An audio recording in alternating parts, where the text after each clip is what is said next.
수당으로요. 70에서 최대 90%까지도 받으시고요.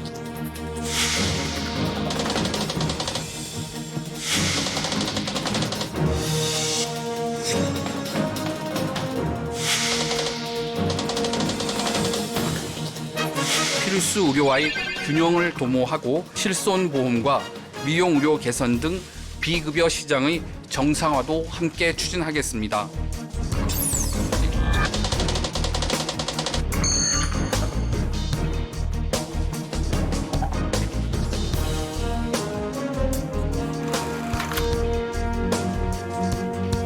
시청자 여러분 안녕하십니까? 그래픽으로 만나는 경제 토크쇼 픽.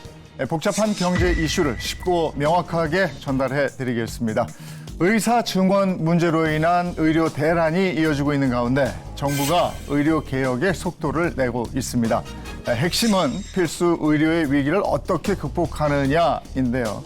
근본적인 원인과 제대로 된 대책은 뭔지, 우리에겐 어떤 영향이 있을지 관련한 궁금증들을 낱낱이 분석해 드리겠습니다. 경제 토크쇼 픽 시작합니다.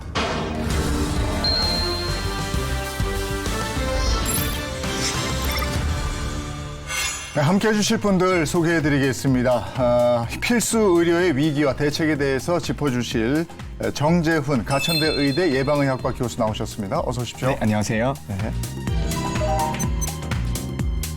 우리나라 의료 실태와 정책에 대해서 알려주실 분입니다. 윤구현 사회복지사 간사랑 동호회 대표 나오셨습니다. 어서 오십시오. 안녕하세요. 네. 또 이번 이슈를 보다 쉽게 전해줄 길금희 기자도 함께합니다. 어서 오십시오. 안녕하세요.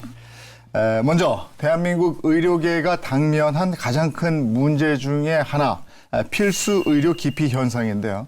소위 인기학과와 비인기학과의 양극화 갈수록 커지고 있다 이건데, 길금희 기자 어느 정도입니까?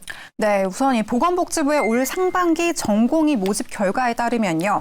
일명 이 피한성으로 불리는 인기과의 지원율은 이 모두 100%를 훌쩍 넘겼는데요. 화면에 보시면 이 피부과가 143.1%, 안과가 172.6%, 성형외과의 경우 165.8%를 기록했습니다. 주로 이 건강보험이 적용되지 않는 비급여 항목이 많아 돈을 쉽게 많이 벌 수 있는 과들인데요. 반면 생명과 직결돼 고난도, 고위험을 감수해야 하는 필수 의료 분야는 미달 사태가 속출했다고 합니다.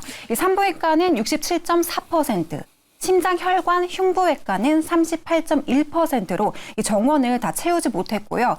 소아청소년과 역시 25.9%로 전체 과목 중에 꼴찌에 머물렀습니다. 그래서 지금 강남에 가서 보면 대부분 건물이 한 채가 있으면 1층은 대부분 부동산이더라고요. 그리고 2, 3층은 보면 피부과나 성형외과예요. 맞아요. 이게 어제 오늘의 일이 아닌데 점점 갈수록 더 심화되는 것 같아서 더더욱 걱정입니다. 의료계 쏠림, 필수 의료 위기 상황 어떻게 보고 계십니까? 네, 저는 지금은 오히려 상황이 나은 편이라고 생각을 합니다. 아, 그래요? 문제는 조금 더 미래죠. 지금 우리 사회가 가지고 있는 문제가 저는 크게 두 가지라고 생각을 하는데요. 첫 번째가 의대 블랙홀이라고 불리는 모든 수능을 치는 지원자들이 의대를 가고 싶어하는 현상이 첫 번째이고, 두 번째는 아까 기자님 말씀하셨던 것처럼 의사들 중에서도 조금 더 인기 전공의 사람들이 많이 몰리고 상대적으로 필수과는 사람들이 가지 않는 현상인데, 네. 저는 그것을 한 가지의 단어, 격차라고 설명을 합니다. 의사가 되는 것이 의사가 아닌 직업을 선택하는 것보다 많은 경제적인 격차가 있기 때문에 사람들은 의사가 되고 싶어 하는 것이고요. 그리고 의사가 되고 나서도 필수 의료에 종사하는 것과 필수 의료가 아닌 곳에 종사하는 것 사이에서도 경제적인 격차, 그리고 삶의 질에 있어서도 격차가 있고요. 법적 위험에 있어서도 격차가 있기 때문에 이런 현상들이 생긴다고 보는데, 이런 것들은 한두 해에 걸린 문제가 아니라 굉장히 오랜 시간 누적되어 온 문제이고, 그리고 우리 사회가 가지고 있는 전체적인 문제가 저는 여기에 축약되어 있다고 생각을 합니다. 그래서 한두 가지 정책으로 이걸 해결할 수 있으면 너무 좋을 텐데, 한두 가지 정책으로는 해결이 어렵다라는 것이 사실 이 문제의 가장 큰 문제죠. 근데 이런 쏠림을 막기 위해서 임상의사 면허제 도입 뭐 이런 게 나왔는데, 맞습니까? 이걸 막자 이런 겁니까? 네, 좀 설명을 드려야 될 것 네, 같은데 네. 저희가 이제 일반인만으로도 개원을 할 수 있게 우리나라는 되어 있거든요. 그래서 빠르게 일반인으로 개원을 해서 이런 피부과라든지 아니면 여러 가지 조금 더 경제적으로 나은 과들을 개원하시는 경우가 늘어나고 있습니다. 그래서 이런 문제들 같은 경우에는 여러 가지 장벽을 치는 것들이 대안이 될 수 있다라고 생각할 수가 있는데 네. 대표적인 게 이제 인턴을 2년제로 늘려서 2년 정도의 수련을 거치고 나야지만 필드에 나가서 이런 활동을 할 수 있게 만들어주는 그런 제도들이 있습니다. 근데 그런 제도들을 정부에서 주장하기도 하고요. 지금 필수 의료 패키지의 일부 항목으로 들어가 있는데 저는 개인적으로 조금 부정적으로 생각을 합니다. 이 정도로 경제적으로 큰 격차가 나는 상황이라면 2년은 그냥 지나가면 되거든요. 네. 전문의 수련이 한 4년에서 5년, 그리고 길게는 8년, 9년 정도 걸린다라고 본다면 그것보다 2년은 그래도 6년이나 짧은 시간이거든요. 전체적인 구조에 있어서 필수 의료가 아닌 곳에 종사하는 게 훨씬 더 나은 상황이 오랫동안 반복이 되면 2년이라고 하는 것도 길지 않은 시간이 될 수 있는 겁니다. 그리고 우리나라가 저도 이제 인턴을 하고 왔는데 인턴이라고 하는 것이 이런 임상 진료를 할 수 있을 정도의 충분한 수련 기간이냐라고 물어보면 저는 아니라고 대답할 것 같거든요. 저는 그래서 이제 정부가 여러 가지 제도적인 제약들을 도입하려고 하고 있지만 저는 그래도 지금 상황에서는 어렵다라고 생각합니다. 이 제도가 아까 우리나라는 이렇게 말씀하셨잖아요. 그럼 다른 나라는 어떻게 해요? 우리나라는 인턴 1년, 전공이 3년 내지 4년, 그리고 그거 끝나고 나서 전임이라고 해서 조금 더 수련하는 기간 2년 정도를 표준화를 하고 있는데 다른 나라 같은 경우에는 인턴이 2년인 나라도 있고요. 수련 기간이 5년 이상인 나라들도 있습니다. 그래서 이런 제도는 국가별로 매우 다르긴 하지만 일반적으로 보면 의대를 졸업하자마자 바로 현장에서 진료를 하는 것을 가능하게 하는 나라가 오히려 적은 편이다라고 네. 볼 수 있습니다. 그러니까 제가 그냥 일반인의 생각으로는 피부과를 개업하려면 피부과를 전문적으로 전공한 분들이 개업을 하고 성형외과도 성형외과 전문적으로 개업한들만 개업을 하게 하고 이렇게 하면 되는 거 아닙니까? 네, 그렇게 하면 되는 것인데 그런데 이 제도라고 하는 것이 지나온 역사들이 있거든요. 그리고 이미 이렇게 시장 구조가 형성이 되어 있기 때문에 우리나라 의료가 성립 가능한 측면도 있습니다. 예를 들어서 지금은 이제 의대를 졸업하고 개원가 시장으로 가신 분들은 아무래도 임금 수준이 낮겠죠. 그런 분들이 있기 때문에 지금 시장의 가격이 유지가 될 수 있는 것일 수도 있거든요. 그래서 이 제도라고 하는 게 그 사회에 오랜 기간 동안의 맥락이 있는 겁니다.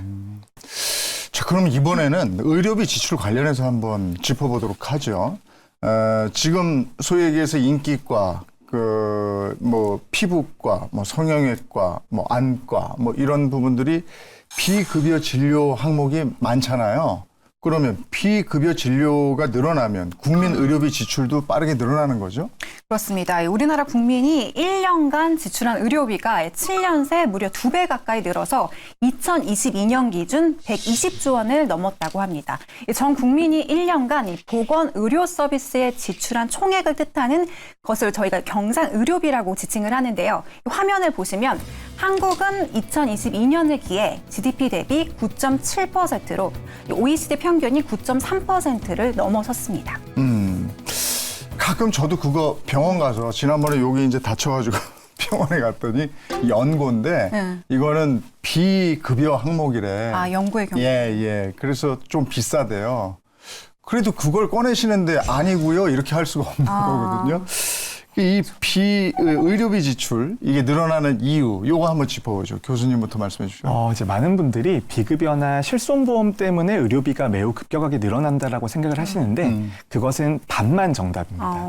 우리나라 의료비가 급격하게 증가하는 가장 큰 이유는 다들 늙어가시기 때문이에요. 고령화가 우리나라 국민들이 계속해서 늙어가고 계시고 그리고 젊었을 때보다는 나이 들었을 때 훨씬 더 많은 의료 비용이 드시잖아요. 지금 우리나라에서 가장 많은 인구가 많은 세대가 베이비 부머 세대라고 해서 50년대 후반에서 60년대 초반생 정도이신데 이분들이 이제 막 은퇴하기 시작하시는 시점입니다. 은퇴하기 시작하시면 의료비가 급격하게 늘어나게 되는데 어느 정도로 늘어나냐면은 우리나라는 5세 단위로 나이가 늘어날 때마다 의료비가 30%씩 늘어납니다. 그렇게 많이 늘어나요? 네, 그래서 45세와 50세는 60%가 늘어나는 게 아닙니다. 1.3씩 곱해지는 거죠.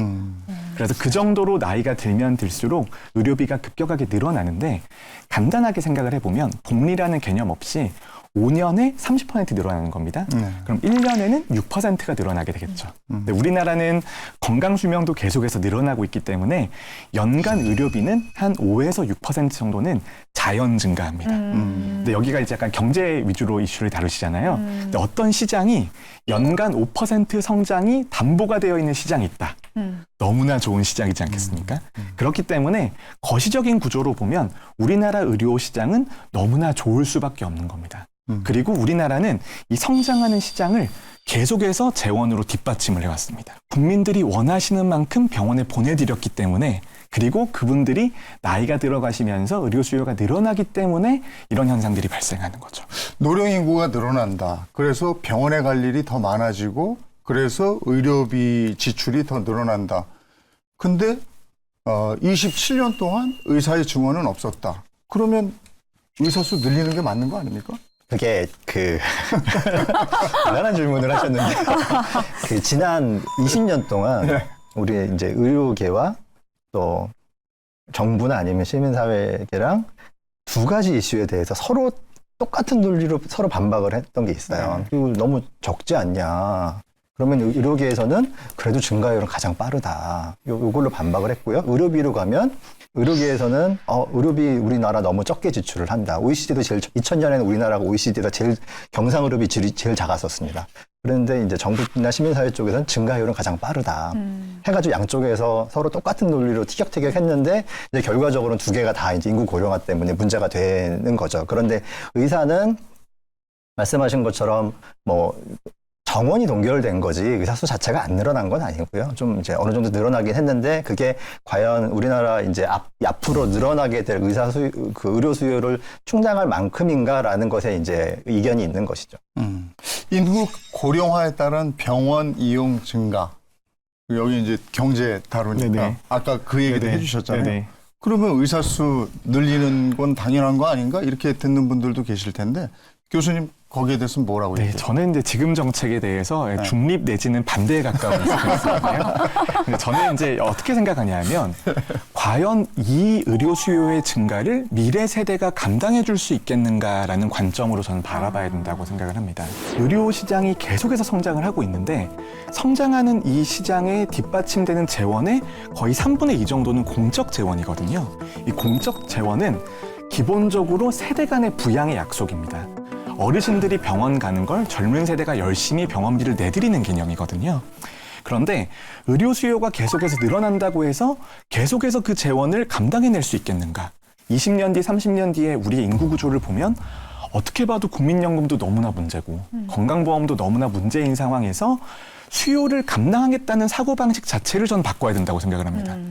그러니까 가급적이면 이제는 병원을 조금 덜 가게 만들어서 미래 세대에게 부담이 좀 덜 가는 방향으로 가게 되는 게 맞고 그렇게 된다라면 의대 증원이라고 하는 것도 그 정도까지는 필요 없을 수 있다라는 게 저의 중요한 논리이고요. 저도 의료계에 종사하지만 의료계는 산업성이라기보다는 결국 공공의 복지를 위한 거기 때문에 조금 경제 성장에 기여하는 비율은 낮거든요. 네. 그래서 그만큼 뛰어난 인재를 2,000명이나 더 이 시장에 더 투입을 해야 되는가에 대한 국가 인적 자원 설계에 대한 저는 좀 약간 불안감이 있는 겁니다. 공적 재원으로 지금 살짝 피해 가셨는데 그게 오죽하면 우스갯소리로 아인슈타인도 우리나라에 태어났으면 의대 갔을 거라고 네. 그런 얘기가 있을 정도입니다. 자, 공적 재원 말씀을 해주셨으니까 자연스럽게 건강보험 얘기 좀 해볼까요? 건강보험 재정, 적자 전망이죠? 그렇습니다. LED 화면 한번 같이 보실까요? 이 화면상에 이 복지부의 향후 5년간 건강보험 재정 전망을 살펴보면요. 2024년 2조 6,402억 원, 2025년 4,633억 원의 흑자를 낸 뒤에 2026년부터는 상황이 좀 달라집니다. 3,072억 원 적자로 전환이 되는데요.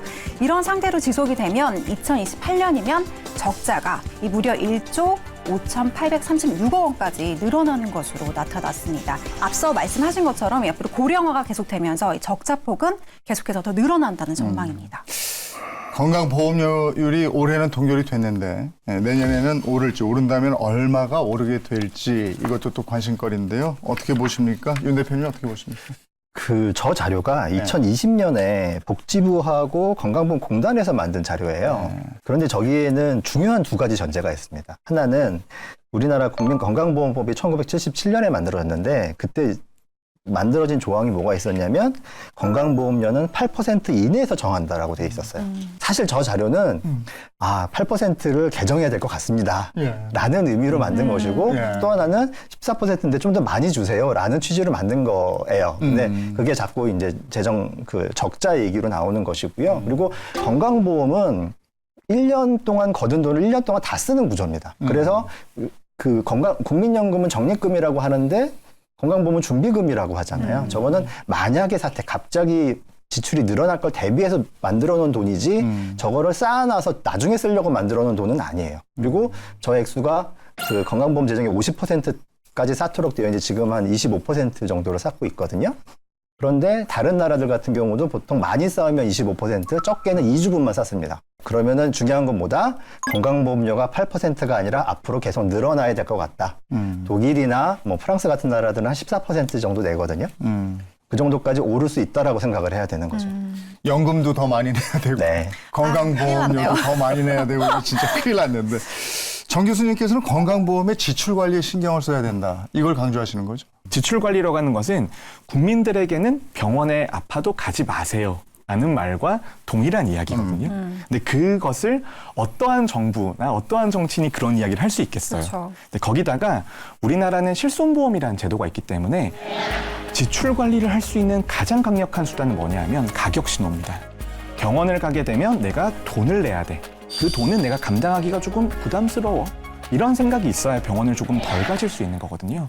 근데 우리나라는 실손보험이라는 제도가 있기 때문에 이런 가격 신호가 사실 무용지물이고 가격 신호가 없으면 도덕적 해이가 자연스럽게 발생하게 됩니다. 네. 국민건강보험은 공적 시스템입니다. 그거를 민간이냐 아니냐 공급자가 민간이기 때문에 민간이라고 주장하시는 분도 있지만 우리가 사립학교를 사교육이라고 생각 안 하는 것처럼 민간이 운영했지만 국민건강보험 안에서 진료를 보는 의료는 일종의 공공 시스템이거든요.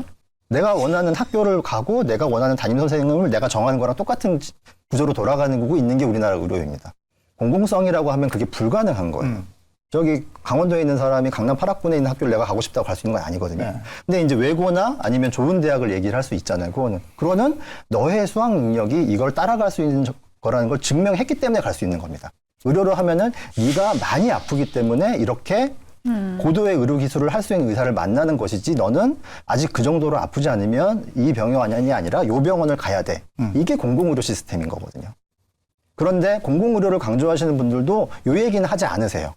공공의료를 해서 무상의료를 해야 된다, 부담이 적어야 된다 주장을 하지만 부담이 적으려면 당신이 원할 때 당신이 원하는 병원을 갈 수가 없고 때에 따라서는 기다릴 수도 있고 당신 지역을 벗어나기는 매우 어려울 것이고 라는 얘기까지 해야 되는 거예요.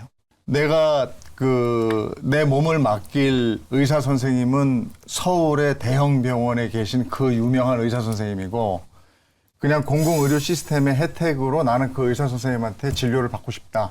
이게 모순이라는 거예요? 네. 학교처럼 가는 거죠. 내가 평상시에 담임 선생님은 정해져 있는 겁니다. 담임 선생님은 정해져 있는 것이고 벗어날 수 없는 거예요. 1년 동안 바꿀 수가 없는 거예요, 그거는. 그리고 당시 큰 병원을 가려면은 시험이 아니라 이제 판단을 해줘야 되는 거죠. 당신은 많이 아프니까 큰 병원을 가야 돼. 환자가 선택할 수 없게 돼야 되는 겁니다. 진단에 따라서 이제 그거를. 그렇죠. 그리고 만약에 그 이상을 원한다. 우리가 이제 무상의료라고 하는 유럽의 많은 나라들도 미국처럼 아주 비싼 돈을 내고 마음대로 선택할 수 있는 병원이 일부가 있어요. 그런데 대부분의 국민들은 그걸 이용하지 않죠. 그 소수의 부자들만 이용을 하는데 그건 열어놓을 수밖에 없습니다.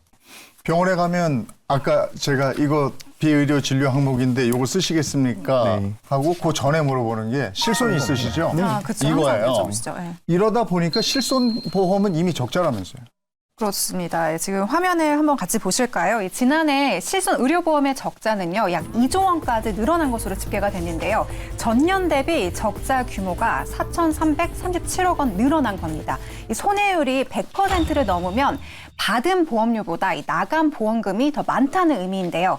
지난해 손해율은 103.4%로 전년 대비 2.1%포인트 오른 것으로 나타났습니다. 그럼 적자가 많다는 건 그만큼 보험금을 많이 타갔다는 거죠? 그렇습니다. 이 실손보험의 적자 이유로는요, 과잉진료, 의료 쇼핑 등으로 이 비급여 항목의 누수가 커진 게 영향을 미쳤다고 분석하고 있는데요. 화면을 함께 보시면 이 비급여 보험금에서 가장 큰 비중을 차지한 건 비급여 주사료였습니다. 이 도수 치료 등 근골격계 질환 치료를 제친 건데요. 작년에 독감이 크게 유행을 하면서 이 비급여 수액 주사제 등을 많이 처방받은 데다 이 무릎 줄기세포 주사 등 새로 나타난 비급여 청구도 급증한 것으로 풀이가 되고 있습니다. 이게 이제 우리가 보기에도 나는 그냥 성실하게 실손보험 내고 있고 별로 혜택도 못 받았는데 맨날 실손보험 돈 없다고 그러면 그 진작에 도수하고 노안치료 이런 걸 좀 막아야지. 그러니까 관리 감독을 제대로 해야지. 그걸 못 해가지고 이 지경 만들어 놓고 왜 나한테 더 내라고 그래? 이런 얘기를 하거든요. 그건 어떻게 생각하세요? 그 실손보험이 지금 현재 실손보험은 통제를 합니다. 도수치료도 1년에 350만 원, 뭐 횟수도 30회 이렇게. 진짜 그렇게 했어야죠. 그러니까. 그 전에 가지고 계신 분들이 계속 활용을 하시는 거라서 제가 이 지금 어떤 방법을 내놓더라도 효과가 나타나는데 매우 오래 걸릴 거다라고 말씀을 드리는 거고요. 실손보험은 가장 큰 특징이 심사가 없다라는 거예요. 이게 적정한 의료 행위냐 아니냐를 구분해서 보험금을 지급할 수가 없습니다. 의학적으로 이거는 맞지 않아 하면 안 되는 그 영역 아니면 미용이나 성형 같이 약관상 보장하지 않는 손해에 명시된 게 아니라면 보험금 무조건 줘야 돼요. 대표적인 그 1월 달에 그 실손보험 관련해 굉장히 중요한 판례가 나왔는데 좀 언론에 안 나온 게 있어요. 본인 부담 상환제라 제도와 이렇게 얽힌 게 판결문이 나왔습니다. 그 재판을 보면 그 소송을 거신 분께서 도수치료나 체외충격파 치료를 좀 많이 받으셨어요. 네. 그러니까 이분이 어느 정도 받으셨냐면 일단 문제가 된 거는 도수치료 16회, 체외충격파 치료 7회를 해서 500만 원을 청구하셨는데 요거 가지고 했는데 요거는 이거는 의학적으로 전혀 효과가 없는 치료는 아니야. 많이 했다라고 우리가 도수치 실손보험에서 이걸 제한할 수 없어. 그래서 보험금을 지급해라라고 판결이 났는데요. 근데 이분이 그 전에 받으신 게 두 개 합쳐서 약 400회를 받으셨습니다. 400회 엄청 받았네. 그러면은 그냥 단순 계산을 하면 한 7, 8천만 원 정도를 도수치료로 보험금을 청구하신 거예요. 그런데 그거는 보험 건드릴 수 없습니다. 무조건 지급해야 돼요. 그분이 뭐 연한도에 넘어가지 않는 이상 횟수에 제한 없이 지급을 해야 됩니다. 그 병원도 문제인데. 이게 좋으니까 이제. 돈 버니까. 네. 시민사회계는 일반적으로 보험회사를 나쁜 놈이라고 생각을 해요. 그래서 환자와 보험사가 붙으면 무조건 환자 편을 드는 경향이 있습니다. 그래서 뭐 충분히 이해는 돼요. 보험사가 나쁜 일을 하는 거를 이제 많이 보니까 하는데 그렇다고 해서 모든 걸 그런 식으로 하면은 어떻게 되느냐? 앞에서 우리 얘기한 특정 과목 쏠림 현상이 나타나는 거죠. 그 2022년도에 실손보험 관련된 자료가 하나 발표가 됐는데요. 그 안과 백내장, 노안 백내장 수술을 청구액을 분석을 해봤더니 상위 10개 병원이 전체 청구액의 30%를 가져가더라. 아니, 오죽하면 브로커까지 두고 했다는 거 아니야? 그런데 그러면 30%가 얼마냐? 그럼 7,600억이었어요. 네. 그러니까 10개 병원이 760억씩 나눠 가진 겁니다. 상위 10개 병원. 그러니까 이게 의사사회의 쏠림을 만들고요. 소아청소년과가 왜 어렵냐? 소아청소년과는 비급여를 할 수 있는 게 없습니다. 네.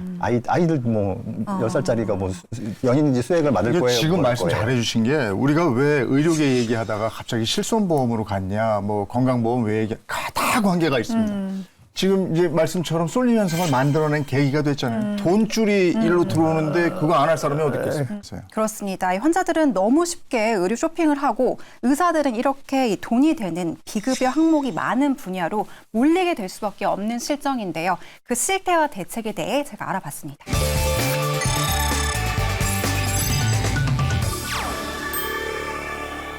네, 여러분들 최근에 이 소아과 오픈런 사태라는 말 한 번쯤은 들어보셨죠? 말 그대로 이 동네마다 소아과가 부족해서 이 아이들 진료를 위해서는 병원문을 열기도 전부터 미리 줄을 서야 된다는 겁니다. 실제로 소아과 진료가 이처럼 하늘의 별 따기가 되면서 부모들은 새벽부터 이 대기줄을 서는가 하면 모바일상에는 이 진료 시간을 잡기 위한 예약 어플까지 등장했다고 하는데요. 보험연구원이 조사한 한 통계 자료를 같이 살펴볼까요? 최근 5년간 신규 개설된 동네 병원의 진료 과목 비중인데요. 피부과가 22.9%, 성형외과가 10.7%를 차지하면서 필수 의료 항목의 자리를 위협하고 있었습니다.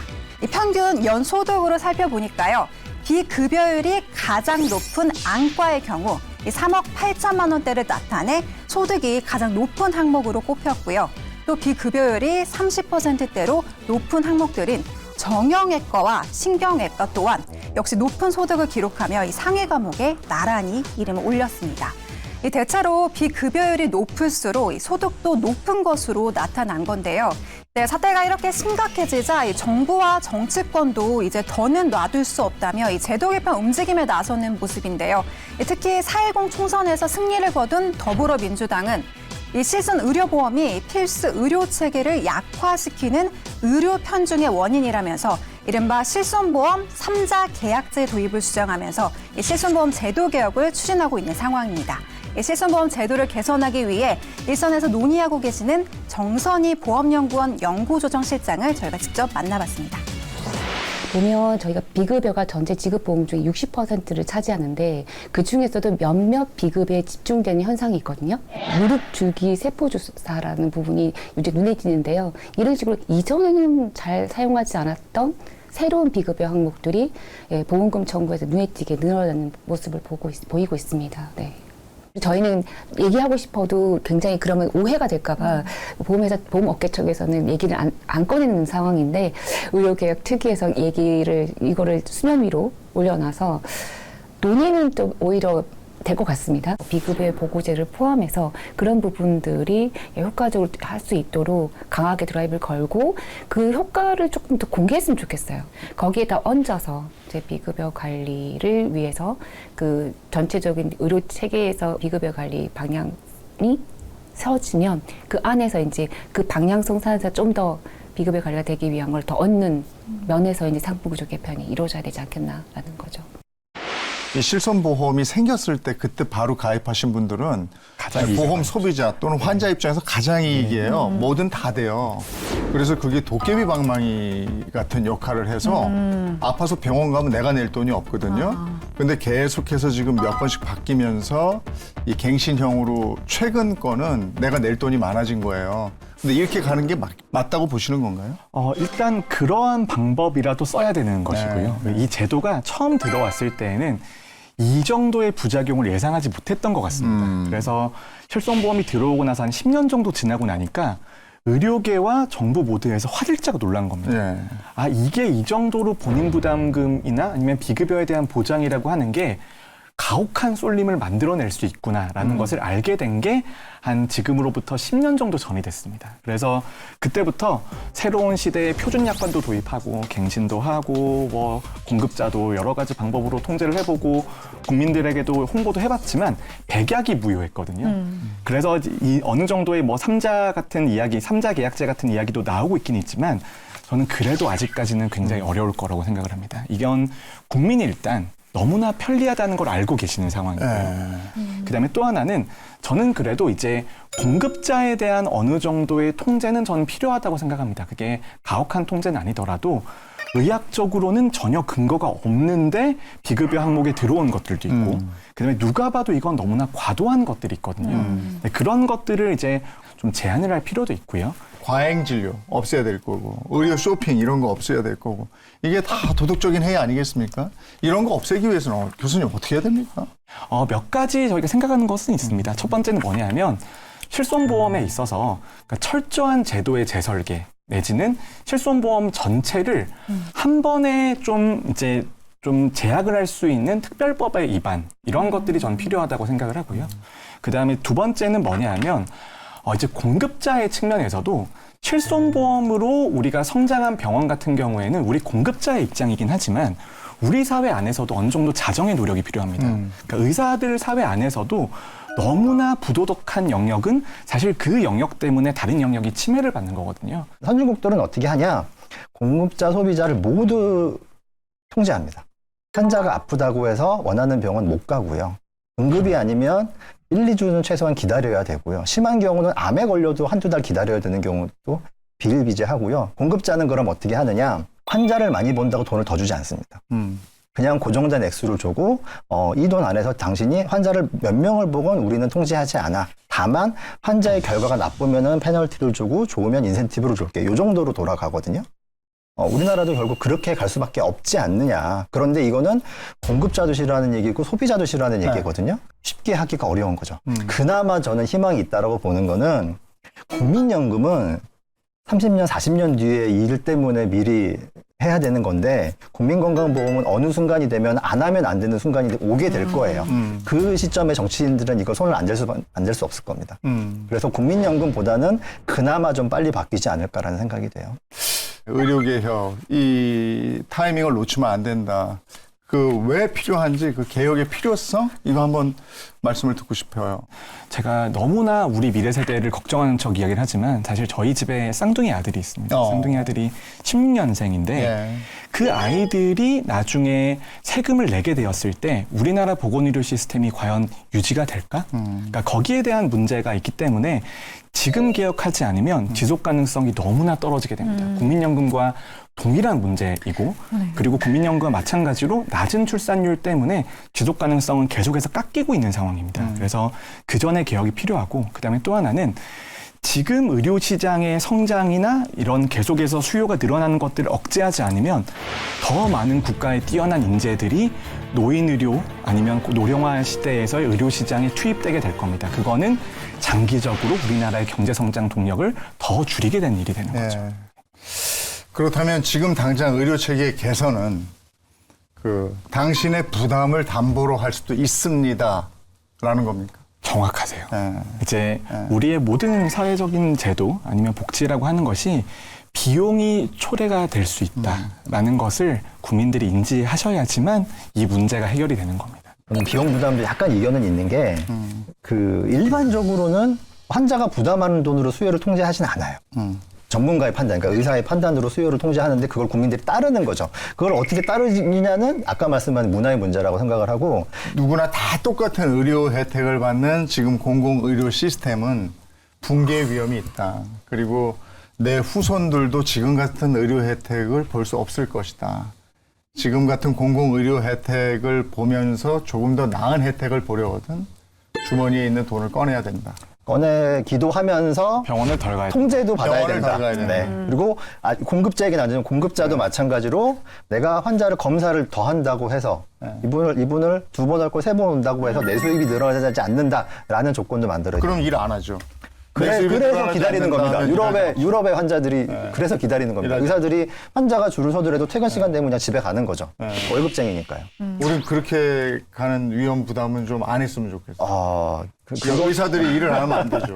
그러면 그게 의사 수를 늘려서 그런 식으로 갈 거냐 아니면 지금 있는 소수의 의사들이 말씀하신 것처럼 굉장히 성실히 열심히 일을 해가지고선 그 미래 의료 수요를 부담하게 하느냐 이제 그 이슈도 이제 가는 겁니다. 그리고 이어지는 겁니다. 어쨌든 공공의료 시스템에서 재정비해서 우리가 다시 좀 진용을 갖추려면 우리 이걸 정책을 위반하는 분들도 더 이상 그냥 지금 상태에서 어떻게 해보겠습니다가 아니고 국민 여러분의 주머니에서 돈이 나올 수도 있습니다라고 얘기해야 된다. 네. 알겠습니다. 자, 오늘 필수 의료 기피, 그리고 과잉 진료, 의료 쇼핑, 재정 부담 등등등 해서 많은 문제에 대한 얘기를 나눠봤습니다.